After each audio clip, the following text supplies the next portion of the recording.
Hello, this is Nan Tynberg of the Palm Springs Public Library's Local History Project. I am here today, August 5th, 1987, with, at one time, the world's best-known caddy, Mr. George Doyle, known, of course, to everybody as Scorpy. Before he turned 17, Scorpy Doyle was already familiar with the world of golf. We're going to talk about that world here in Palm Springs in the 30s and 40s, and of the many friends and acquaintances this wonderful man has known over the years.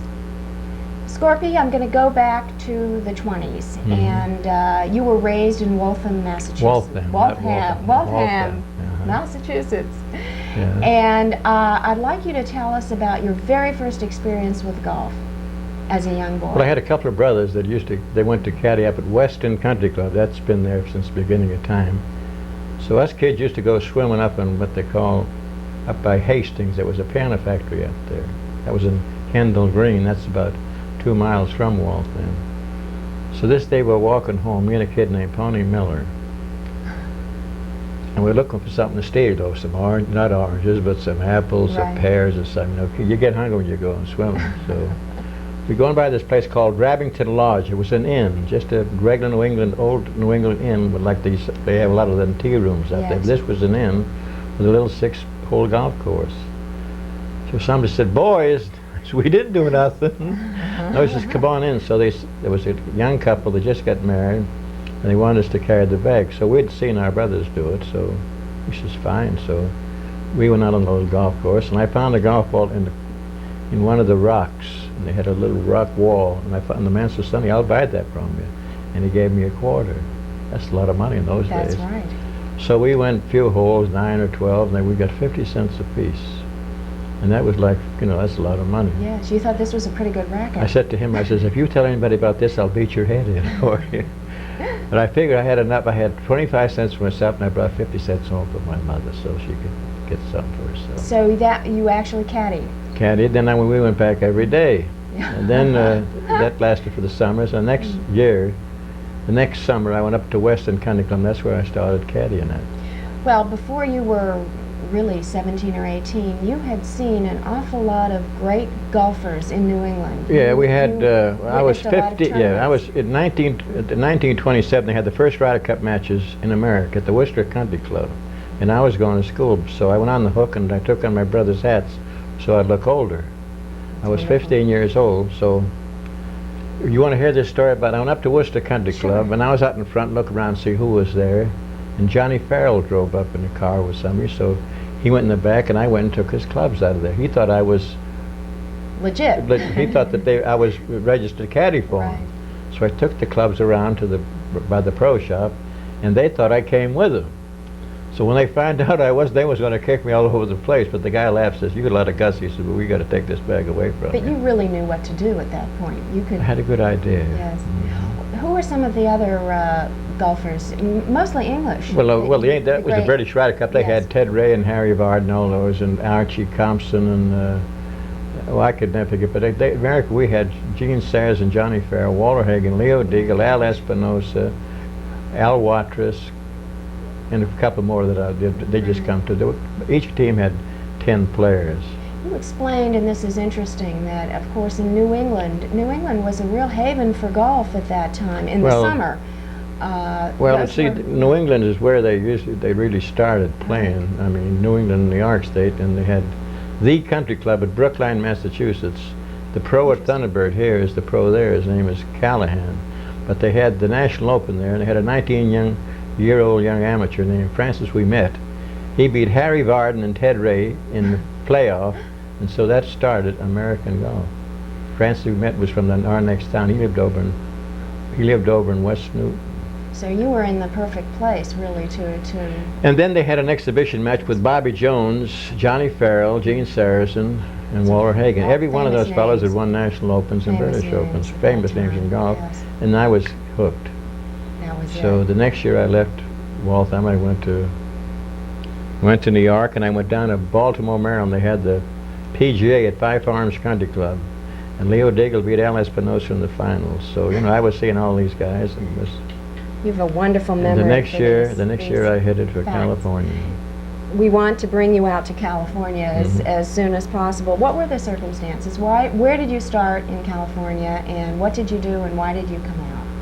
I come out for the golf. You know, I heard stories about the Rancho Country Club. I heard stories about Lakeside. I heard stories about Hillcrest.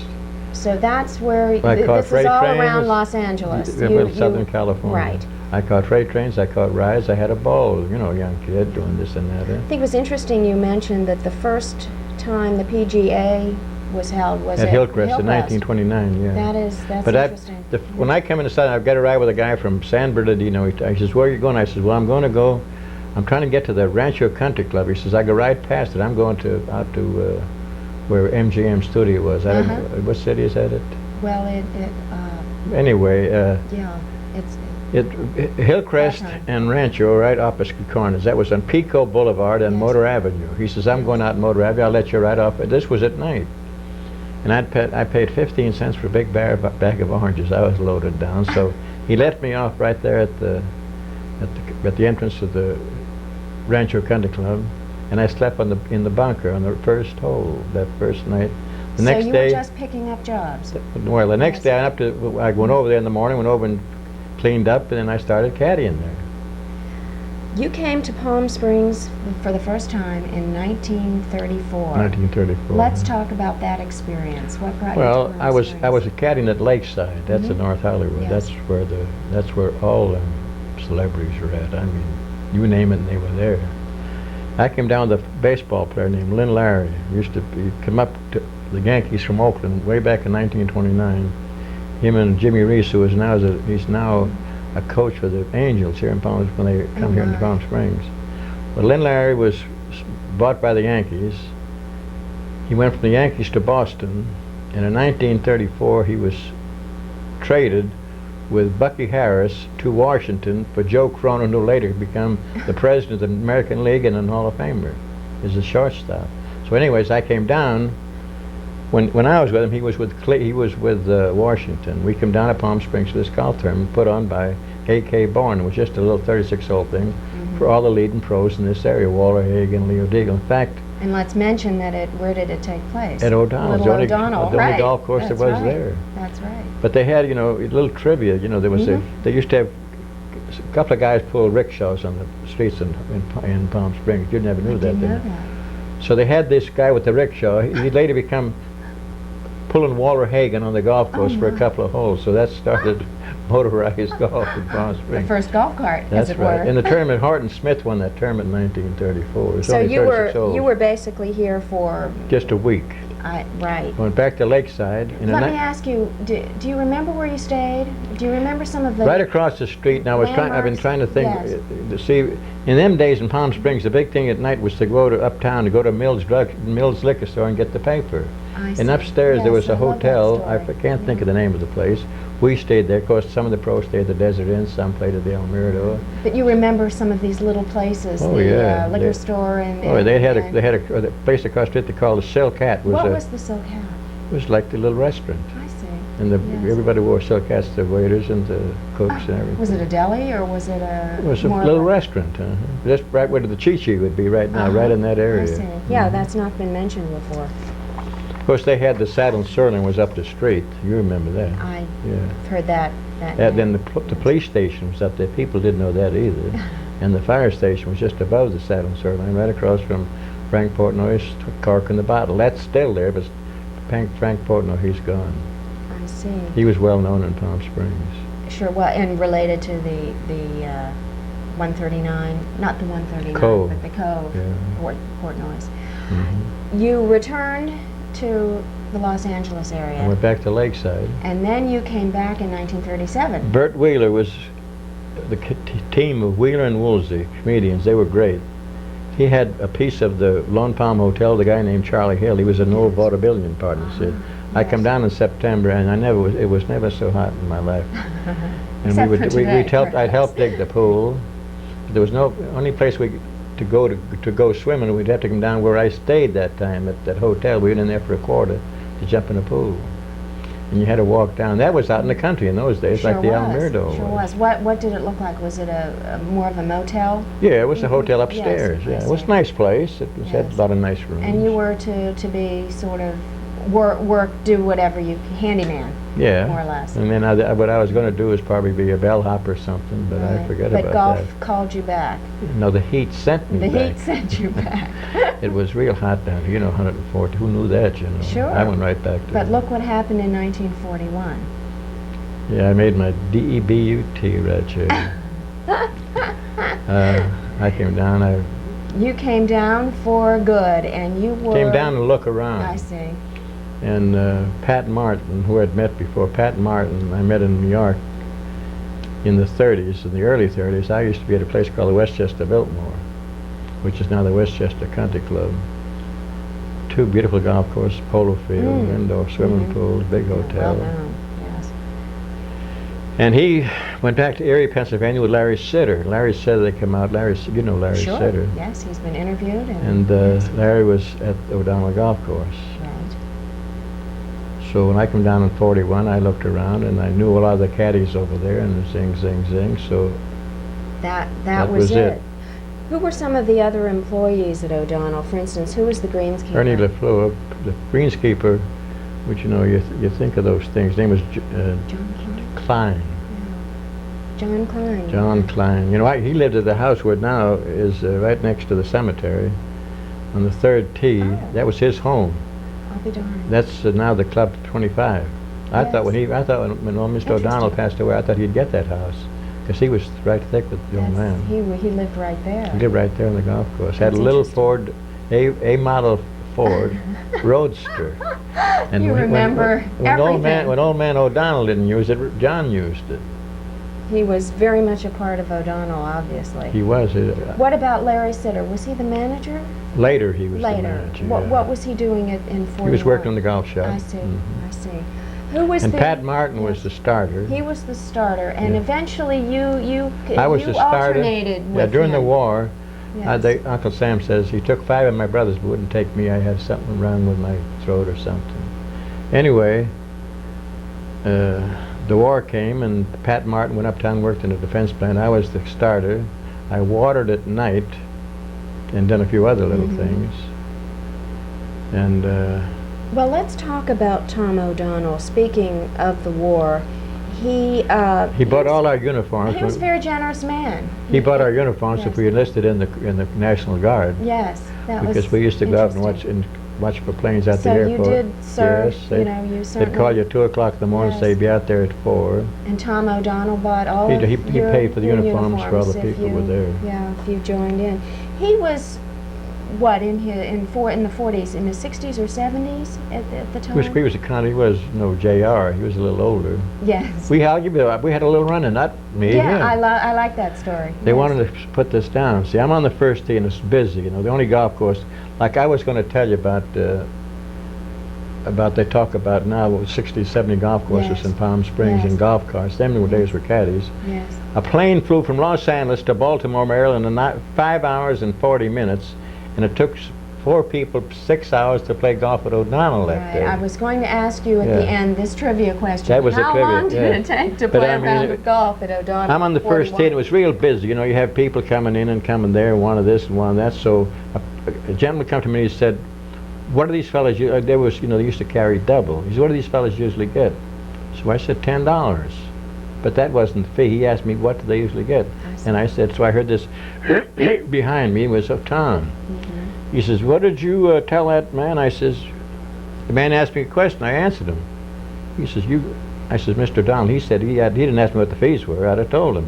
He says, "What did they usually get?" Yes. Then he get on me, and I get on him. He said, if they're able to caddy, they're able to get into fame. He wanted to get to God Bless America then, Yes. I said, "Mr. Donald, some of these fellas can't get in the service." I tried to get in, he wouldn't take me. So 20 minutes later, I got my check. I was back the next day caddying. I think too the point is that this was hard work. This was the golf club and so many people playing. And Well, that's you how really- I knew what I was doing, so it's hard work. Some Sure. people get, some people think they just got to come up and say here, but you say, "Well, that But ain't they going to had be no good." the golfers had no They had other they didn't place have to go. they didn't have the members then like they have now. Yeah. Most of them people green fee. They Yeah. paid green fees. Yes, and these were people just coming in. That's all. They did- and they wanted They were there for a service. week, 10 days, or whatever. Yes. Then later on, they get a lot of members. Well, See, them days, the golf course, they had no fences around it. You know, you could walk I in see. from the streets, or all the way Yes. around up where the temple is now, in the cemetery. Yes. But then they got, you know, they had an old fellow named Fitzgerald used to get the golf, Fitzy, fellow with the beard, used to get the golf balls and knocked them out of bounds and made a living. But there's a lot of little things that You said happened in that those days. sometimes when it was really backed up and crowded, people would just go over to the desert inn, take a dip, take a swim, and Not come a back. swim, they'd go over and have a tot or two. Oh, have a yeah. drink. Sure. Oh. You could get a sandwich. You know, on the seventh hole, there was an opening in the fence see. where the swimming pool was right there. That's They had a place if interesting. you want to get a sandwich.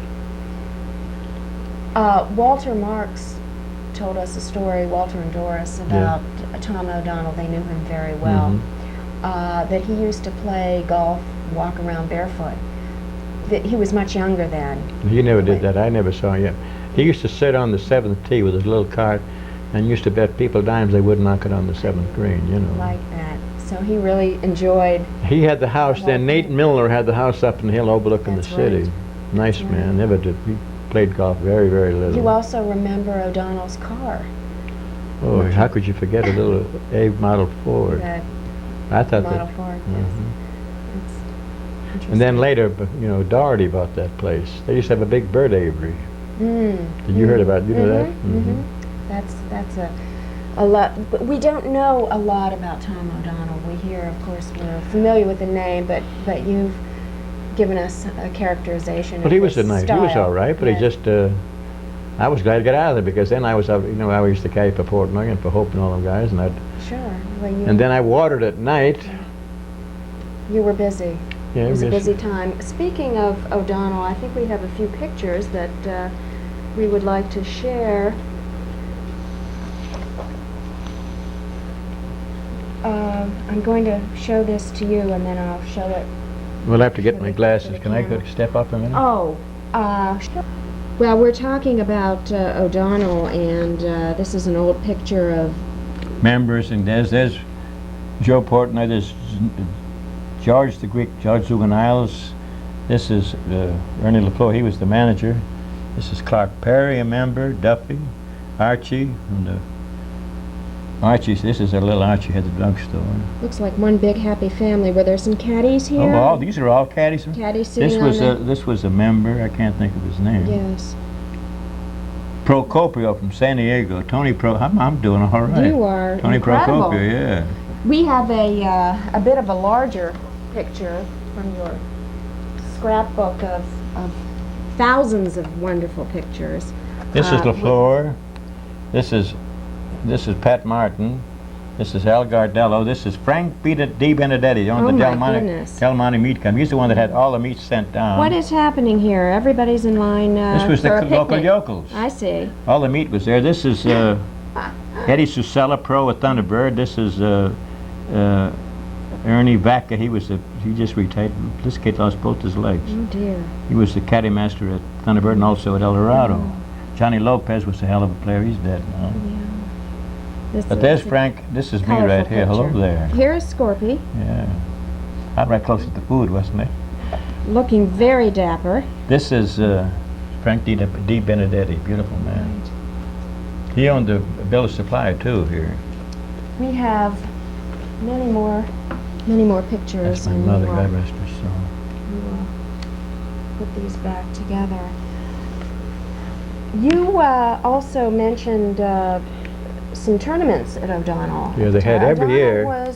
They had was probably one of the focus. best amateur tournament in California, during the winter season. That's Yeah, the interesting. best amateurs played there. I mean, the best, I understand. in this Yes. area. And they had a huge Calcutta. What about some of the golf celebrities that you knew from days at O'Donnell? Did Oh, you know that'd be Littler? Very Was well. Littler- That was a did he young play amateur there? from San Diego. And you said Ben Hogan, you knew him really later on. Well, I knew Ben Hogan. He didn't come till That's- later. Ben that's Hogan later, came here. yes. He came here in Yeah. '51. Do you want to explain the trophy that you have or the plaque that you have? It's Let's talk about that later. Okay, all right. Johnny But- Dawson. Johnny Dawson was a builder of golf Johnny courses. Dawson was probably one of the greatest amateurs that ever was, but he worked for Spalding, and he never could play in the tournament because he'd be classified as a professional. I see. So finally, they took them numbers down. In 1948, he played in the National Amateur up at the Pebble. What a memory I got. My He goodness. played up at Pebble Beach and he got beat by Ski Regal in 36 holes in the finals of the National Amateur. That's the same golf course where Johnny Goodman beat Bobby Jones in 1929. I'll be darned. This is all in your head, Yeah. right? This You don't is see no- incredible. No, I don't see any notes, right. You certainly knew, you've had a long relationship with Bob Hope. Yeah, You, since good friend. And, 1937 we got our heads together. and certainly Bing, you Same, have I knew Bing letters longer. and memorabilia, and you knew Bing and you knew Bob Hope from these days. And you said Rosalind Russell? Well, she played golf over there. Yeah, She played yeah. Tamarisk, and what about? She used to like to talk to me about quitting when how I quit drinking. You know, she was a very nice lady, and she was interested because she heard that I'd quit drinking. But anyway. What about some for- other celebrities that Oh, they go on and on and on. Sinatra? And on. Sinatra's a dear friend of golf? mine, sure. there? Don Amici? Yes, a good friend of Yeah. mine. You want to hear a story? Sure. This I told this to Amici and he fell down. My wife is not Catholic, and she used to work for some people here Is in she Palm Irish? Springs. No, she's Oh, German. She's from North right. Dakota.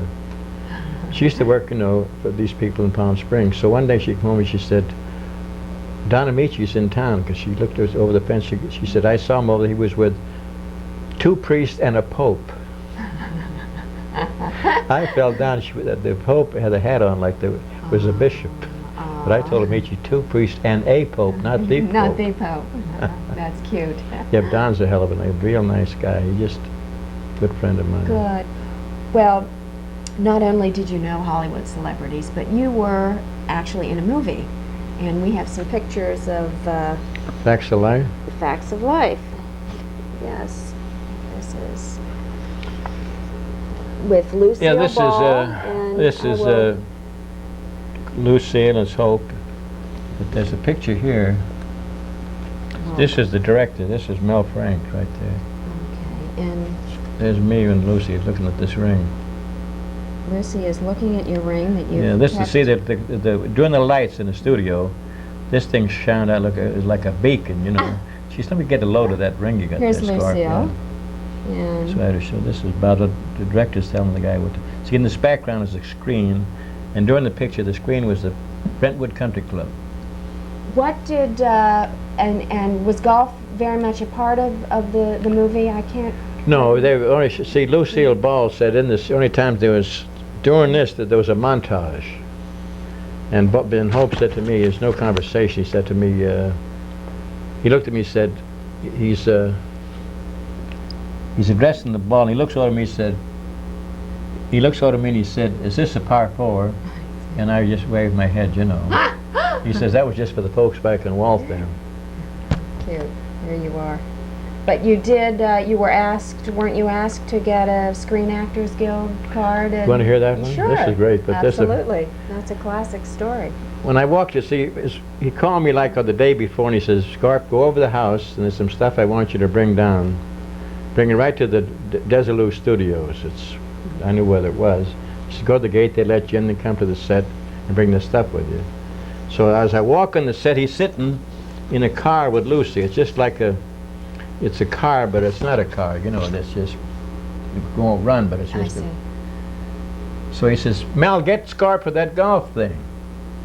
So then Mel came over, so then he's got some guy with him. I didn't know the fella.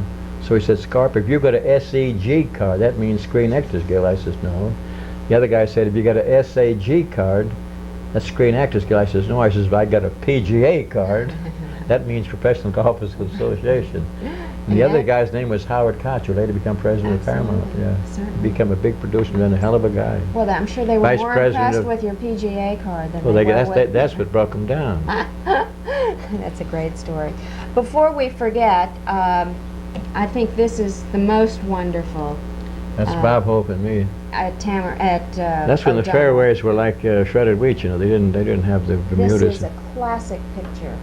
That's going up the 8th hole. Isn't this wonderful? Bob Hope and Scorpy Doyle watching over, advising. I think this is great. Here is a picture of you and Bing Crosby. This is a classic That's when they were picture. building, pardon the expression, the new clubhouse out at think this is a lot later. And who is this? This is Eddie Arcaro. Oh, of course. Yeah. The day that the picture was taken, he got a call. No, go ahead. That's not. There was another time, right? Well, not only, of course, did you know celebrities, but a lot of the local Palm Springs people were certainly played at O'Donnell, and they became your friends, and you knew them well. You have a story about Milton and Harold Hicks played at O'Donnell both. Well, they were life members at O'Donnell. Yes. They was there to see their father brought the water to Palm Springs. Yes, right. In fact, Milt used to like to todd a little bit, So one day he came up to the drinking fountain at O'Donnell. She says, "I just want to see if Harold put anything in the water today." That's a cute line, isn't it? It's a cute story. And you know Earl Strebe. Very well. Was around One of for my a long best time. friends. He still is. Did Frank Bennett play? Not much. I know who he was. No. They didn't play. Ben Shear. Who was Ben Shear? He was the president of O'Donnell's. He was from. He was a businessman from Seattle. Nice man. Owned a home here. And Dreyer. Braven Dyer. Braven Dyer. He yes. was one of the best sports writers in California. He was with the That's Times right. for years. And he would show up at O'Donnell. Good friend often. of mine. He wrote a Often. couple of things about me. Yeah, I'm sure he did. The gambling folk, they're interesting. You did mention George the Greek, who was in the Well, he's picture. been known to make a bet or two, No, everybody in the world knew that they had three gambling Certainly. houses in this area down through the years. The first one was out on Date Palm, was The Dunes. the Dunes. That was out of towners. But Frank Portnoy and another gentleman, they owned a cove, and they had Walter Melrose and the Greek and Bucky Harris. God rest his soul. He just passed away yesterday. Bucky Bucky Harris up in Las Vegas. I talked to Mary this morning. He's going to be buried back in He Springfield. was an old friend. You knew Everybody in Palm Springs knew. Mary called me. I called young Kiner, Nancy. No, Nancy's in New York. I Scott? called Scott, I see. and Scott says, "I'll call her and give her Dad's number at Greenwich, Connecticut, and Mrs. and Nancy's in Hempstead, Long Island." So you've all kept very close. Yeah. And, you said that George the Greek, what was his real name? George Zuganalis.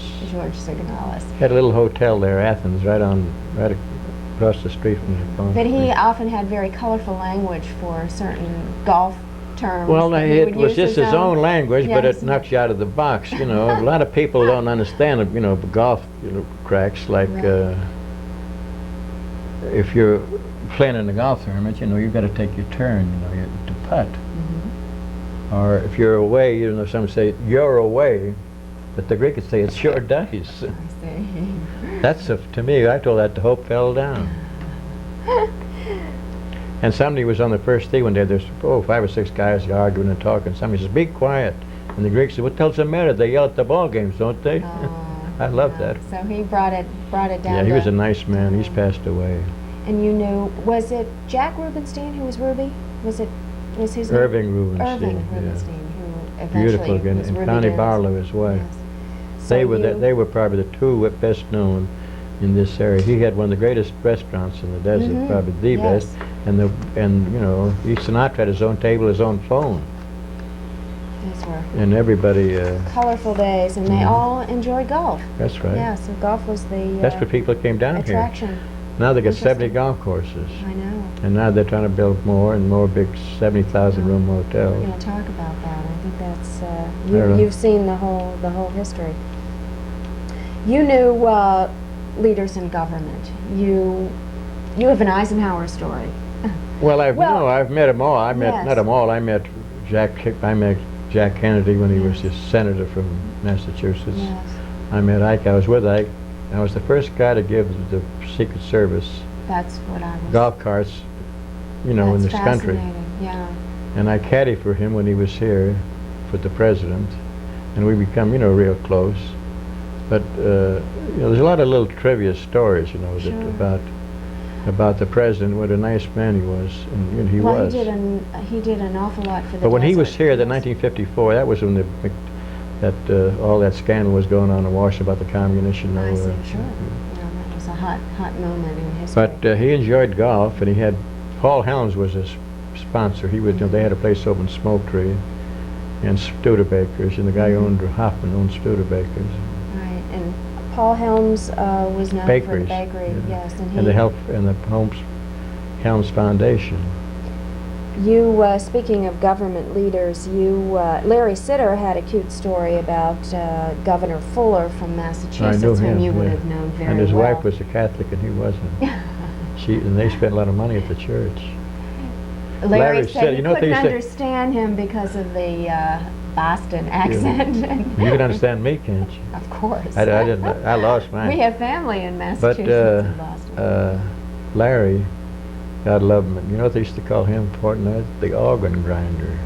Because he played the organ at Our Lady of Solitude. He was the resident The resident pro, yeah. And Ruby played the violin on Midnight Mass at Christmas. Wonderful. Did you know that? No, now I didn't you know know it. that. That's wonderful. Every year, Ruby like and Jack Benny. Well, Ruby could play the violin. Ah, Let's interesting. take a few words about that. That's how we come to Palm Springs. They played the violin at one of the shot the dice places. Interesting. I Yeah. didn't know that. That's a wonderful piece of information. You saw a lot of the Chicago politicians came through. The best of the politicians. I met Truman while he was here with Von Waldron. He was the governor in the United States Senate for the state of Washington. Met the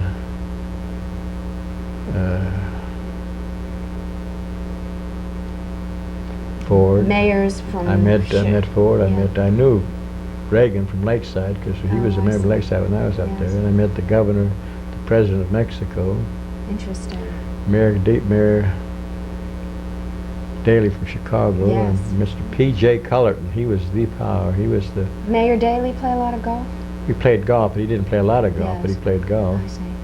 We had a fellow named Jim Blair, who's the governor of Missouri, that they had an accidental death, him and his wife. Nice man. He had mayors of Milwaukee and mayors of different places. I could go on and on and on all about. Came through. It's fascinating. And business people you mentioned. But the people. Yeah. But to me, Eisenhower was a great man. You know, he was. Well, it has been said by other people that he has done more for the desert. Done more for golf, not the desert. Certainly golf, which would He was be the first close to president to come your down heart. here. Yes. And when he was here, he got. We were having our member guest that weekend. And he played on the Thursday, so he says, "Well, I'll play someplace." He would play one time over at Donald's. I mean, at Thunderbird. But he couldn't get back to Amherst fast enough because he liked Ben Hogan. I see. And he was a nice man. Reuben Fleet was a particular favorite of yours. He was a good, nicer gentleman. He Yes, was. you said. Would your You know, what Eisenhower told me, he said he was my superior officer. Yes. Well, you felt he was quite a gentleman, and I liked him. He was a Reuben Fleet. He Yes. built airplanes Yes. and owned factories, and he was a gentleman. you're saying that, I don't know if it's you're saying, but you've used it, and I like it. I'll quote, "If you can't go first class, stay home." Oh, that's right. I think that would apply to someone like That's that. right. He apparently was quite a gentleman. And Edgar Kaufman, who owned a home here, he was a Pittsburgh department store magnate. Bill That's the guy that you're talking about from Pittsburgh. Yeah. Bill Idris, you've mentioned, they were Very very nice active gentleman. in Palm Yeah. Springs. He remembered. He was. I'm not going to mention. He belonged to more than one golf course. He belonged to them all. He was from Seattle, owned the Olympia Hotel. His daughter married Winthrop Rockefeller. Oh, be darned. He was the governor of Arkansas. You want to hear some more? I love it. Everybody relates, and you know all the relationships. Who was Marvin Weiss? He was a good friend of yours. He was one of the greatest. Who was he? He was from Cleveland. Marvin owned a hotel up in the north end of town. Then he was with Uncle John's Pancake House. Then he had Marvin's Delicatessen right across from the spa. But he was a good friend of Hope's. In fact, we played a lot of golf together, Marv. He was with the guys in Cleveland that, you know, So the guys. they came from all over, and they played golf. Let's backtrack a little bit. I think it's above and beyond golf. You also settled here and raised a daughter who She went to high school here. the public schools in town. also you lived on Section 14. I think Everybody lived on the reservation. Everybody lived on the reservation. I think we should mention that. Who were some of your neighbors? Lou Donato, he was a pro at, John Woods had a driving range right down the street, and he had one on Ramon Road. There was a driving range there. You know, a lot of people, John Wood, this is during the war, I had pictures taken up there, on the corner of Ramon Road and Indian Avenue, where the Ramon drugstore is and the gas station, that was a driving range. My goodness. That was a driving range. There was nothing on that That was the section. sticks. Yes. There was not, that was all reservation going down. That's right, yes. The Ramon drugstore and that driving range, that was, and the gas station, that was a driving range owned by John Wood. Yeah. And he lose that, then he went down, halfway down, about a quarter of a mile down, he had a driving, and everybody went over there. Only place it falls. Do you recall what the area looked like? What the housing was like? Nothing. There was no houses in there. Just It was streets. They had houses. They Yes. weren't like they are now for I 29 see. million. You know, Sure. 300,000 per foot. I'm aware of that. Yeah, but they were livable. They were nice homes. You I lived- remember some? You mentioned Jerry Nathanson, and He lived right next door to me, right up the yes, street. and he was involved. I can't remember what. He had this grocery store on the corner That's of right. Amato and Indian Avenue. I see. Right. Then he get on the council. Yes. Next case. Okay. You were at O'Donnell until 1952, and then you went to Tamarisk, which is a bit beyond our time frame, but I should mention that you were there until last year? I retired, had a big, beautiful party. Starter? Had a party. Yes. They made me a life member. I know. Congratulations. Thank you. So you've had a wonderful, wonderful history of golf Well, here in the I've been desert. around Palm Springs. I've seen it grow from 2 golf courses now to 70. I've seen a lot of people come and go, but Palm Springs is the place. I mean, they don't care if you got $400 down here or $40. You know, if you like it, they That's like nice. it. That's nice. Let me ask you about the growth of golf. Something that interests me. You talked about the colorful days of the caddy, and basically for amateur golfers, though here in the desert, those days are over. One must take a golf cart out on the course. Mhm. Do you think something is missing with that in golf, with having to? Well, if it wasn't use for the a golf cart? cart, they wouldn't have that much play, because there's people that play golf 5 days a week that if they had to walk, they could play 1 day a week. We had people at Tamarisk that retired that played 3 or 4 times a week. Yes. And these men are all 75 to 85. Yes. And if they was ever to walk, they could only walk 9 holes. I see. But the carts is what's kept the golf game of golf going. But you don't have a choice though. You must take a cart. You have to I guess, take a cart. I guess it would be dangerous if not. Well, you cannot go on the golf course unless you got a golf Yeah, cart. So right. that's, Yeah. unless But you do you brought, think something of the idea of walking and being and conversing with your caddy? Do you well, think the some of other that's sections missing? of America, you know, you take all the big cities like Chicago area, all them golf courses have caddies. The kids come out of school because they have Yes. the Evans Scholarship. I see. They raise a lot of money in the Western Open every year in the Chicago area. The professionals cannot bring their caddies with them. I see. All the caddies are kids that are going to go Evans Scholars. Interesting. Yes. You didn't know that. So probably it's related to the age factor here in the desert. That's right. I Yes, mean, you know, let's they put it this go way. You to know, there's a lot of elderly carts. people. Right. But there's still a lot of, at some of the golf courses, they got those little things, you put your club on it, and you put a thing in your, and it follows you, you know. Oh. You've seen that, haven't you? Yes, You've now seen I know what you're saying. I've heard about But it. it's, you know, it's scary, you know, because sometimes they don't want to obey and it'll run all over you. But, no, golf is, you know, Westchester, Greater Boston, a lot of them school kids go caddy. I was going to close with a picture of you. This would be at Tamarisk I have one back there that's life-size. They had it at my party. when it's just practically stubble. There's nothing here, and The grass, you look at them trees out there. Now that's all houses and everything. Yeah. But This that would be you in the 50s, right? In the early 50s. Early 50s, 52 or 53. Yes. Well, thank you, Scorpy Doyle. We really appreciate this. Well, This I has enjoyed been- it. It's any time Been that you... fun, and hopefully, I'm sure the world of golf will go on with your involvement for a long time. You know, someday if you're gonna, if it ever comes out, grab that book I'm gonna write. We should also mention that there's going to be a wonderful book. Mhm. Thank you, Scorpy. All right, thank you.